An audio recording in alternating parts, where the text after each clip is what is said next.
Kimeng hapon. So ini kapunon yata dinhi karon sa sitio, sakop ni sa sitio Tulan. Diri na ni dapit sa hapit na ni boundary sa Buntawan. So diri nga side niya usab dinhi ang gitawag nga tubod sa tubig.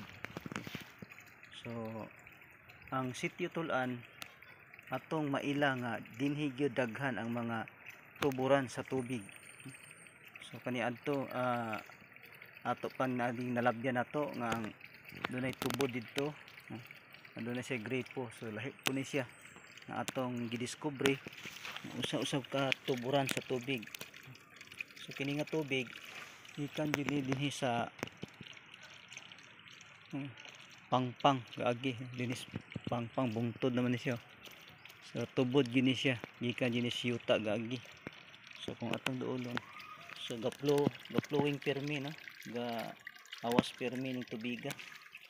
So ni ani dinhi gikan ni dinhi siya, dinhi ni siya gikan gyud siya sa ilalom sa yuta ang tubod. So atong hibaluan nga mao ni nga tubod nga pwede ginatuim ng pure gyud siya nga tubig. So dinhi na to masaksihan ang daghan nga mga tuburan sa tubig dinhi lamang sa sitio Tulan, daplin sa karsada. Kung padulong pa dito, padulong na siya Buntawan, pila ka meters na lang boundary na ni siya sa Buntawan hapit. So ito makita bisan sa kainit sa panahon sige gyud gatubod ang tubig. Kung ato ning tikapon ang tubig bugnaw gyud kay siya, mura siya og ice water tungod kay ang tubig nagagikan gyud sa gitawag ta nga tubod gikan dinhi sa yuta gaagi. So ni anhi dinhi no, ga-flowing padulong dinhi kabugnaw kay tubig. Sa init sa panahon kamo ning ang tubig katin bugnawa. So walay hunong ni nga tubod gikan diha. So diha dapit bungtod na ni siya, pangpang na siya diha. So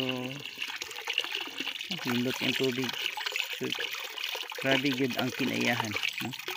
Ang pagbuhat sa Dios, sa Ginoo sa kalibutan, gidesign niya ng daan ito ng mga butang para sa tao. So ato yung ampingan ang ato nga kinaiyahan.